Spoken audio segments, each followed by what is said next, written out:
Bismillahirrahmanirrahim. What do you think? What is basically creative accounting?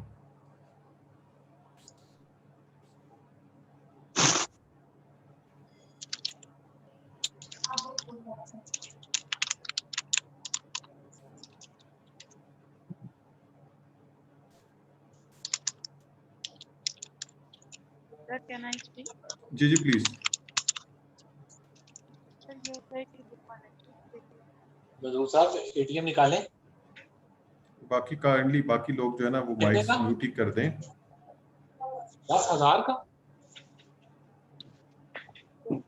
के जो हमारी ज्यादा है। मैनेजर्स होते हैं वो अपनी मर्जी से मैनिपुलेशन करते हैं, यानी कि जो ओरिजिनल अकाउंट ऑफ रिकॉर्ड कर रहे होते हैं उससे अलावा जो है वो इसमें वो अपनी मर्जी से वो फिगर्स होते हैं वो खुद लिखते हैं, यानी कि अकाउंटिंग को बेसिकली वो खुद क्रिएट करते हैं, हालांकि वो ओरिजिनल नहीं है। ठीक है जो है ना उसमें जी anyone else? Sir basically creative accounting ये है कि जो मैनेजर्स हैं अकाउंटेंट्स हैं वो कौन से इमेजिनेटिव वेज को अडॉप्ट करते हैं ताकि वो अकाउंट्स को बना सके, मतलब अकाउंट्स को प्रेजेंट कर सके। कौन से इमेजिनेटिव वेज कितने क्रिएटिव हैं वो कि वो अकाउंट्स को प्रेजेंट करने में कौन कितनी क्रिएटिविटी यूज करते हैं। ठीक है, तो ये creativity is basically allowed by the international accounting standards और इंटरनेशनल फाइनेंशियल रिपोर्टिंग स्टैंडर्ड्स, और they violate these rules and go beyond these rules.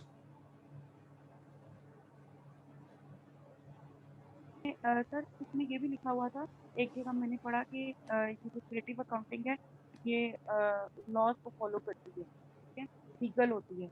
तो फिर अगर लीगल है तो फिर तो इसको फॉलो करनी चाहिए, लेकिन साथ ही माइंड में ये भी क्वेश्चन आया था मेरे के क्या ऑडिटर्स को पता होता है कि ये जो मैनेजर्स हैं और अकाउंटेंट हैं इन्होंने अकाउंट को क्रिएट किया हुआ है। वो इनकी बात अभी जो मेरी क्लास में था कि हो सकता है कि ये जो मैनेजर और अकाउंटेंट हैं वो कोई मेथड यूज करें, लीगल मेथड यूज करें। तो क्या अकाउंट ऑडिटर्स जब ऑडिट आता है तो उनको पता होता है कि यहाँ पे कंपनी में क्रिएटिव अकाउंटिंग नहीं है। जी वेरी गुड जो है ना, दो ठीक है, if these methods are basically being used, the auditors sometime are able to verify them. They can find it out that these things have been done, and sometime these things are done but auditors does not have any link with it. For example, एक simple example आपको देता हूँ कि आपका जो organisation का R&D budget है, research and development budget है, ठीक है, आपकी जितनी भी रिसर्च एक्सपेंडिचर्स होते हैं वो एक्सपेंस आउट होते हैं करंट ईयर प्रॉफिट के अगेंस्ट। तो अब एक कंपनी है वो अपने प्रॉफिट को जो है वो बेहतर शो करना चाहती है, तो व्हाट दे बेसिकली डिड, उन्होंने करंट ईयर जो R&D एक्सपेंडिचर था उसको कट डाउन कर दिया, ठीक है, जितना जो एलोकेटेड था या जितना उनको अलाउ था जो है ना उसके अकॉर्डिंगली उन्होंने उसको नहीं एक्सपेंस किया, ठीक है। अब जितना R&D एक्सपेंडिचर डिक्रीज होगा, उस R&D एक्सपेंडिचर्स के डिक्रीज होने की वजह से क्या होगा कि आपका ओवरऑल एक्सपेंस कम हो जाएगा। जब ओवरऑल एक्सपेंस डिक्रीज होगा तो प्रॉफिट इंक्रीज हो जाएगा। अब ये R&D एक्सपेंडिचर ज्यादा होना चाहिए कम हो जाए होना चाहिए, ये it's a discretion of the management. Auditors have nothing to do with it जो है ना, उसमें इस पे कोई ऑडिट ऑब्जेक्शन नहीं बनती।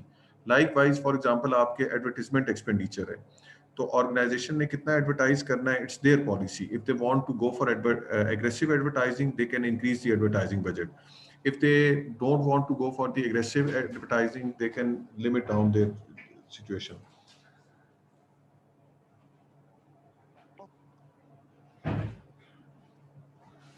तो in this way what we basically can do is we can play with the numbers। एक मिनट होल्ड कीजिएगा जो ना उसमें।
एक्सक्यूज मी सर का माइक बंद है। Sir can anybody hear sir? जी बिल्कुल सर कह रहे हैं वेट करें सर कह रहे हैं।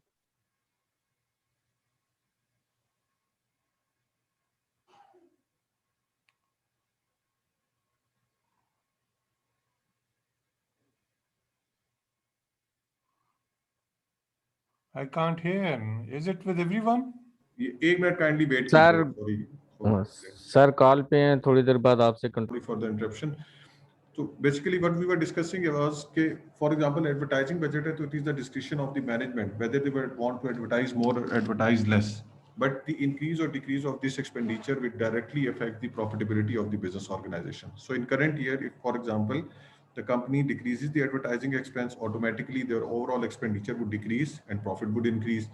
तो इसमें कोई ऑडिट ऑब्जेक्शन नहीं है क्योंकि ऑडिटर का इसके साथ कोई कंसर्न ही नहीं है। कंपनी की डिस्क्रिप्शन है कि कंपनी कितने जो है वो बजट एडवर्टाइजिंग के लिए जो है ना वो एलोकेट करना चाहते हैं। या इसी तरीके से फॉर एग्जांपल कंपनी ने ओवर प्रोडक्शन कर दी तो ओवर प्रोडक्शन करने की वजह से क्या होगा कि आपकी जो अनसोल्ड प्रोडक्ट्स हैं वो ज़्यादा हो जाएंगे।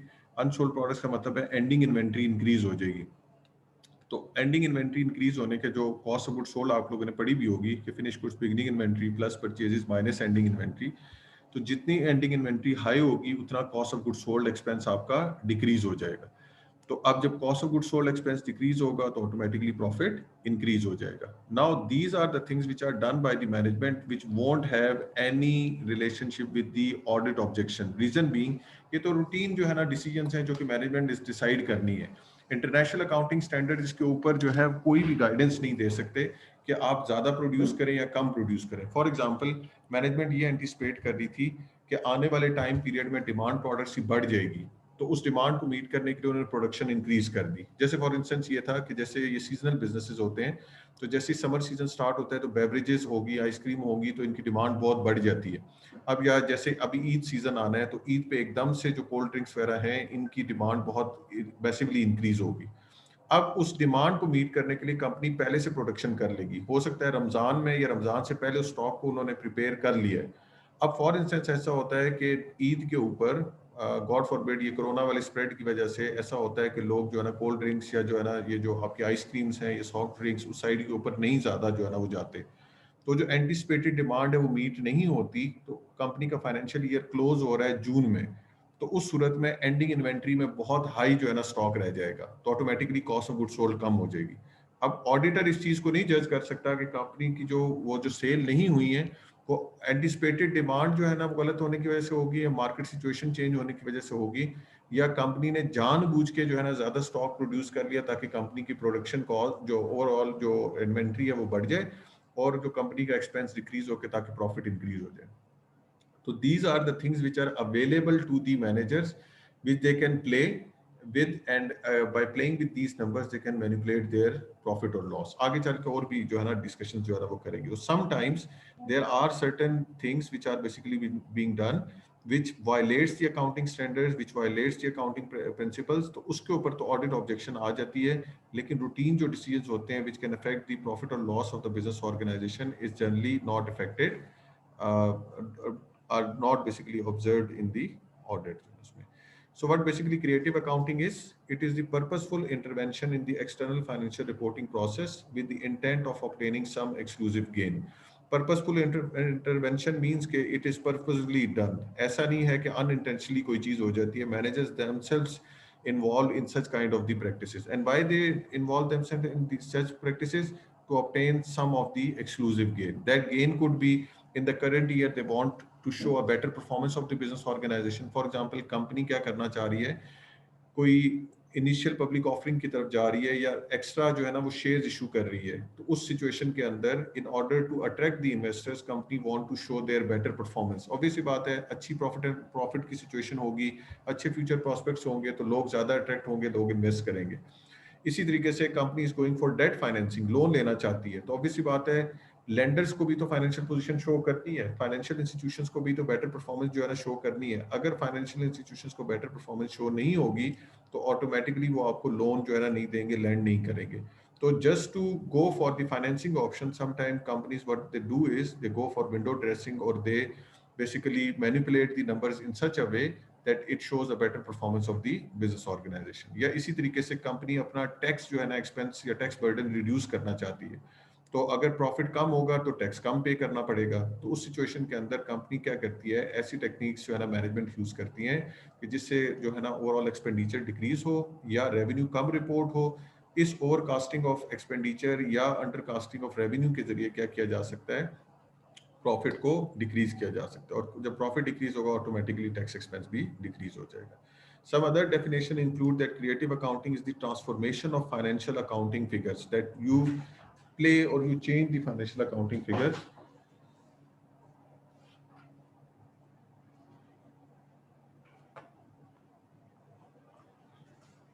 ठीक है, इस तरीके से कि उसकी वजह से what actually you want, you get information out of that instead of what actually that information is। अब कंपनी की परफॉर्मेंस इस साल कम थी, लेट्स सपोज कोविड की वजह से जो ना कंपनी अच्छा परफॉर्म नहीं कर पाई, तो कंपनी उस इंफॉर्मेशन को जो है थोड़ा सा मिटिगेट करना चाहती है, उस बैड परफॉर्मेंस को नहीं शो करना चाहती।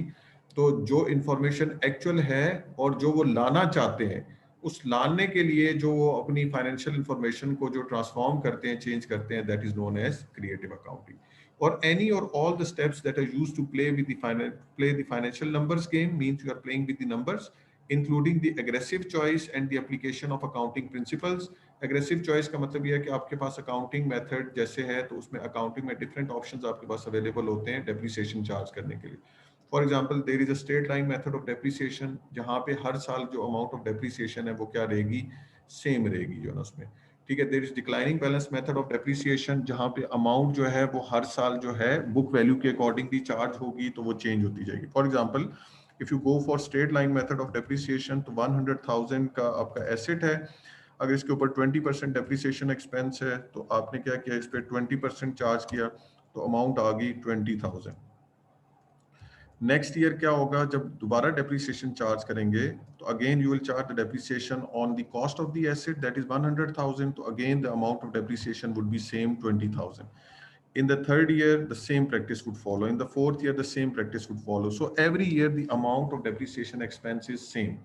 But if you are, let's suppose, talking about the declining balance method of depreciation, this was basically straight line.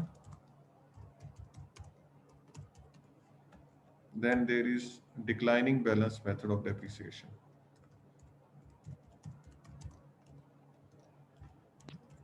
In case of declining balance method, every year depreciation is basically charged on the book value of the asset.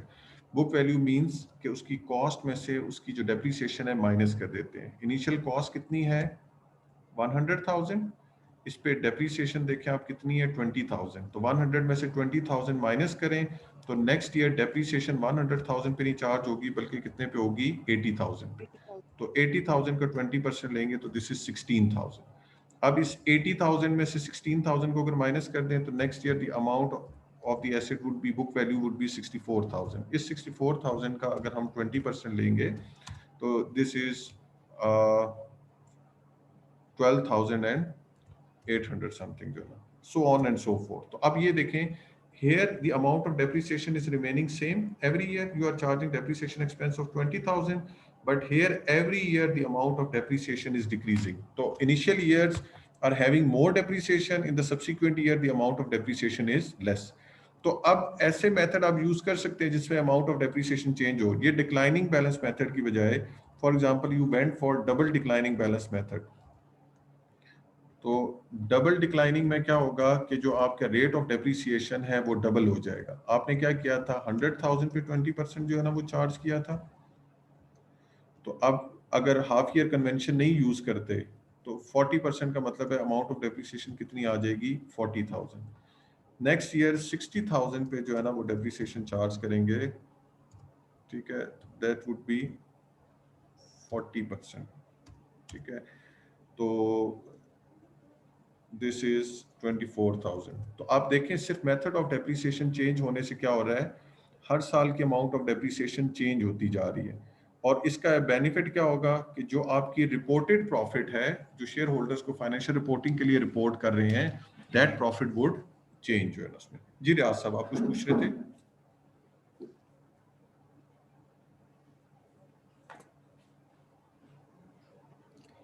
Sorry sir, ये sound का problem आ रहा है। I think if possible ये recording किसी और को hand over कर दें तो शायद बेहतर हो जाए। रिकॉर्डिंग कोई और कैसे करेगा? ये तो इसमें बाय डिफॉल्ट है, इस एप्लीकेशन के साथ ही रिकॉर्डिंग होगी ना, और तो किसी के पास और ऐसा ऑप्शन सर नहीं है। वो होस्ट किसी को बना दें तो वो कर सकते हैं। अच्छा, किसी और को होस्ट बना दूं मैं? चलें, को होस्ट बना। अच्छा चलें, लेट्स सी जो है ना उसमें। सर बेनिफिट है कि आप YouTube पे अपलोड करते हैं सर। इसको ठहरे पार्ट्स पे इसमें जा। सॉरी सर, साउंड का प्रॉब्लम आ रहा है, you are not audible. Kindly अगर रिकॉर्डिंग किसी और को हैंड ओवर कर दें शायद साउंड सिस्टम बेहतर हो जाए आपका। अब सर आवाज मे तो बी ठीक आ सम रही है आपकी, प्रॉब्लम बिल्कुल। माइक। आप बताएं, सर आपकी आवाज ठीक आ रही है। आपकी सर की आवाज क्लियर है रियाज साहब, शायद आपकी सर तरफ बिल्कुल क्लियर है नेटवर्क आवाज, इशू और है। वीडियो भी क्लियर है, कोई इशू नहीं आ रहा।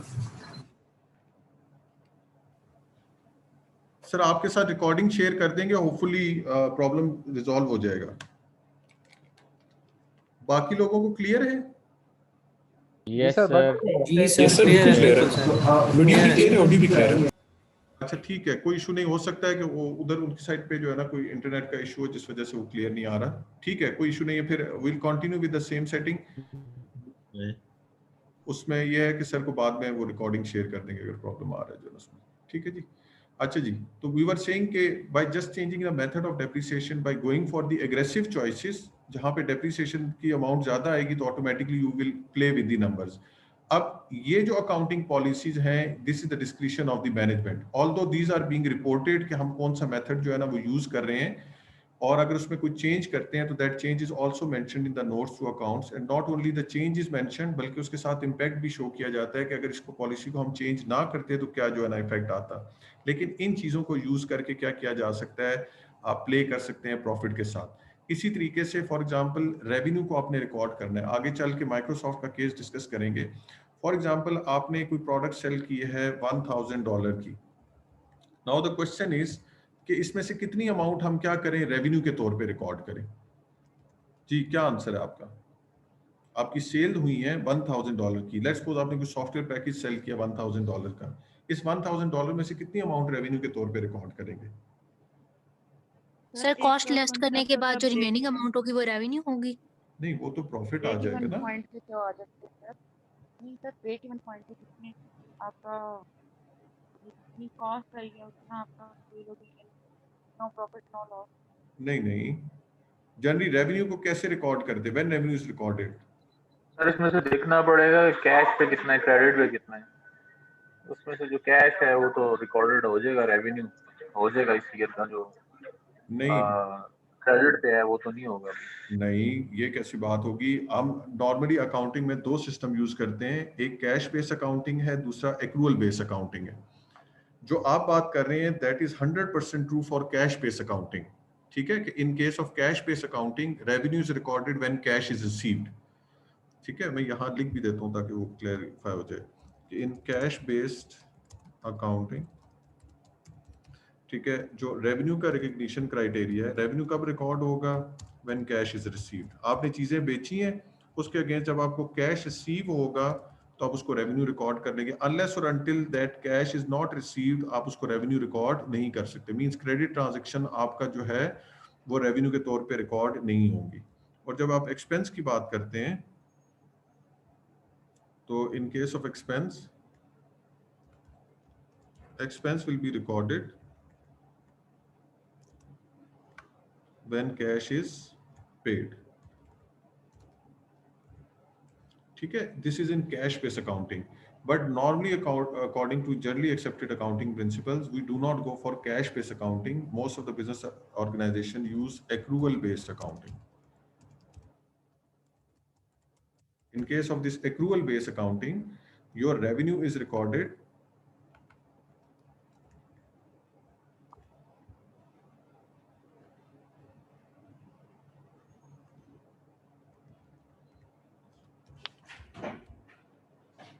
जब ये अर्न होगा। जा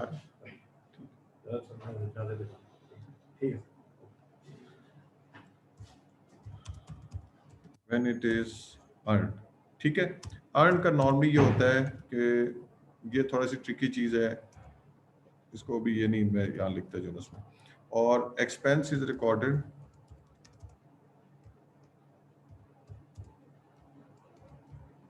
when it is incurred. ठीक है, the moment you will incur an expense, it will be recorded as an expense of the business organization, irrespective of the fact whether cash has been paid or not. देखिए for example आपने जब cell करते हैं, ठीक है, for example goods को cell करते हैं, तो उसके लिए जर्नल एंट्री क्या होती है? कैश अकाउंट को डेबिट करते हैं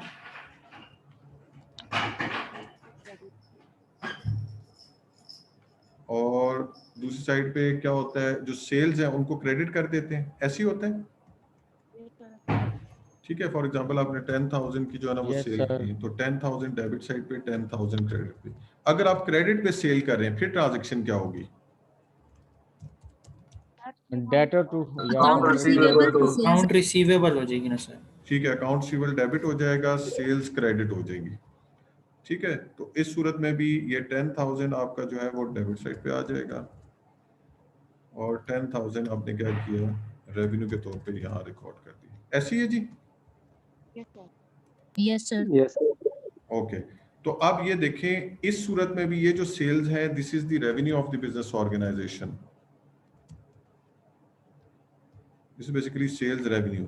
और यहाँ भी जो आप रेवेन्यू रिकॉर्ड करें, this is also revenue of the business organisation. अब इन दोनों सूरतों में क्या हो रहा है, आपने उस रेवेन्यू को जो है वो रिकॉर्ड किया है, डिस्पाइट ऑफ द फैक्ट कि आपने उसका अगेंस्ट जो कैश है उसको रिसीव नहीं किया था सेकंड वाली सिचुएशन में। तो क्योंकि रेवेन्यू अर्न हो गया, चाहे वो कैश पे सेल हुआ या क्रेडिट पे, हम उसे क्या करते हैं, रेवेन्यू के तौर पे रिकॉर्ड कर देंगे जो है उसमें। इज दिस क्लियर जी? अच्छा, यस सर। अब इसमें जो ट्रिक है वो ये है कि फॉर एग्जांपल कि आपने जब ये कहा जी कि हमने ये रेवेन्यू जो है वो अर्न कर लिया है, तो इस सिचुएशन में जो है वो अकाउंटिंग स्टैंडर्ड्स के अंदर आपके पास ऑप्शन ये है कि आप रेवेन्यू को किस टाइम रिकॉर्ड कर सकते हैं, कब रेवेन्यू अर्न होगा। एक ऑप्शन ये हो सकती है कि आप उसको ये स्पेसिफाई करें,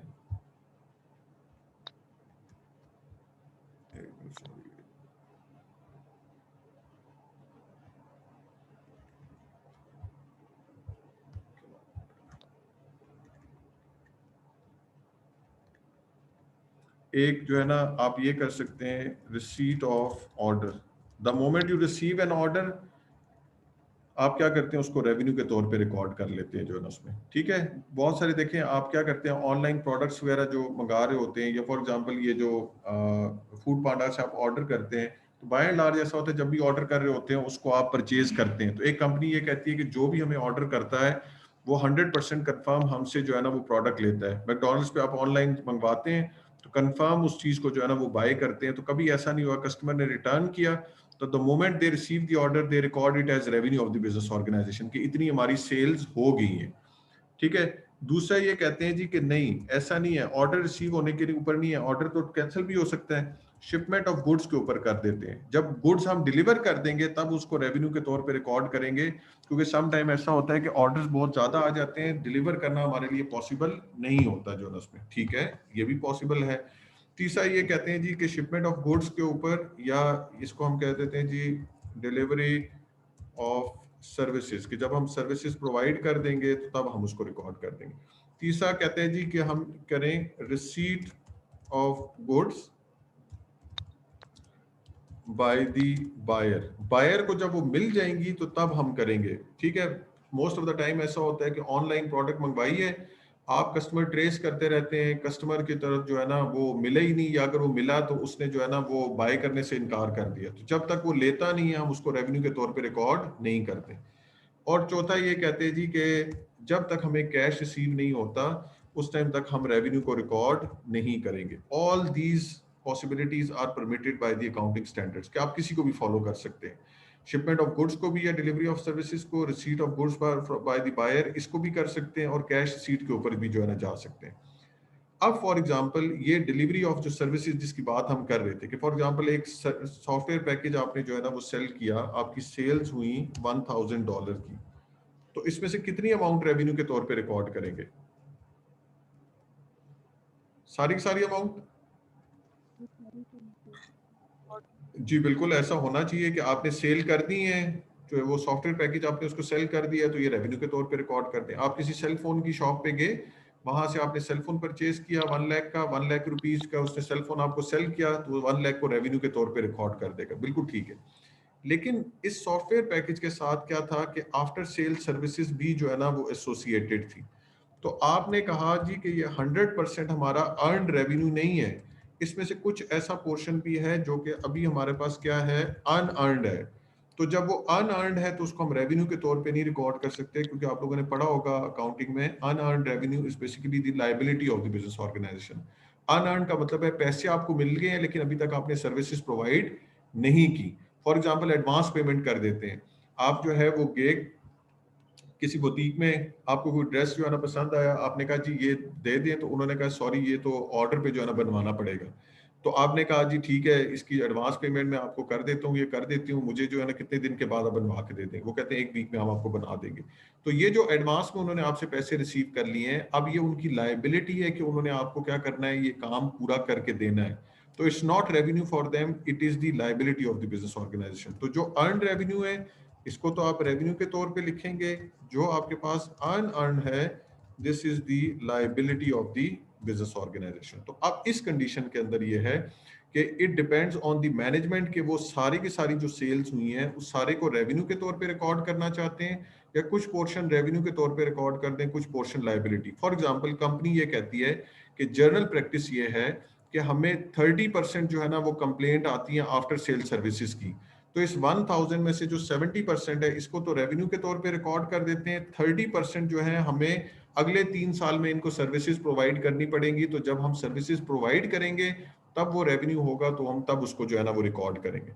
तो बिल्कुल it is permitted by the accounting standards. तो अब आप देखें, अगर वो 1000 सेल्स रेवेन्यू लिखते हैं तो रेवेन्यू में अमाउंट कितनी आती, 1000।